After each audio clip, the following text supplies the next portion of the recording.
I'm Matt Weidner. I've been practicing law for more than 25 years, and I want to warn you about online trusts, do-it-yourself wills, and all these other things on like these websites that I'm looking at here.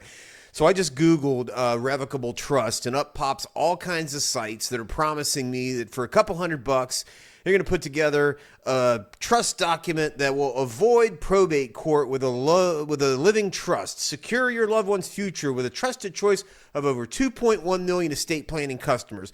Well, I can promise you this. Of those 2.1 million that they're sitting there bragging about, a big portion of those are going to wind up in litigation. And the reason is this. A revocable trust can get very complicated. In fact, it's very unusual that it is not at least somewhat complicated. But with a little bit of money and just a couple of assets, a revocable trust can be something that's really complicated, and it should only be done in the hands of an experienced attorney. There is a reason why attorneys specialize in doing trusts. And that's because you don't learn the problems of trust or where things can go wrong until you've been practicing for a couple of decades. And especially in probate litigation, you don't learn where it can go wrong until you've litigated many of these cases.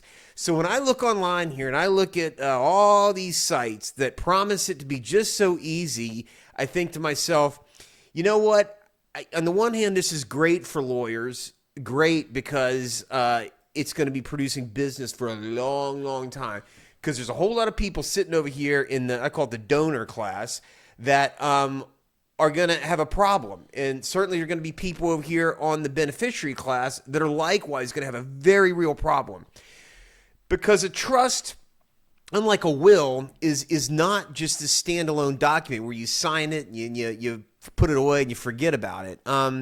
A will largely is, right? So you do a will, you leave everything to your 3 kids, and until one of them really pisses you off, you don't change it. So you just throw that in a drawer, not a drawer, I guess in a safe so that you have the original document, all kinds of warnings about that. But generally, if your will is going to leave everything to your 3 kids by 3, put it in the safety deposit box, you're not going to worry about it.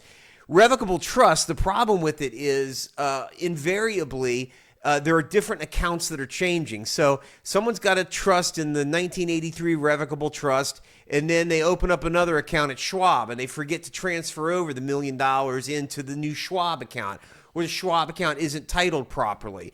Or they sell a house, and instead of that house being titled properly in the name of the trust, they just get it titled in an individual name. This just happens over and over and over again. So that's why these do-it-yourself trusts are a super bad deal. But if you don't want to listen while you're alive, fine. Wait until you're dead and the people over in the beneficiary class start to fighting. That's where the real money starts. Let's talk about the second reason why they're so bad. You know, all this advertising out there, and I want you to think about what your advertising is in Facebook or whatever else. You know, if you got a little bit of money, you got all these hucksters out there saying, avoid probate, avoid taxes, avoid whatever through revocable trust, and maybe you get sucked into it, and you start plugging your little name in there and your kid's name and the address and blah, blah, blah, and then bing, up pops this document, and you think, well, the advertisement told me I'm all good. No, just putting that document together is hard enough, but doing all the other stuff that comes around it is a real mess to do it right, which is why it costs a couple of $1,000s to do it. If you ain't paying a couple of $1,000s to do a trust, something's going to wind up wrong eventually. I can promise you that.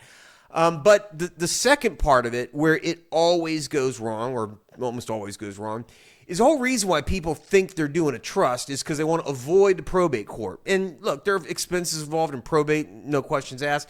And if the trust is done by a proper attorney or fiduciaries over here that know what they're doing and the trustee knows what they're doing, all right, fine, you can avoid probate.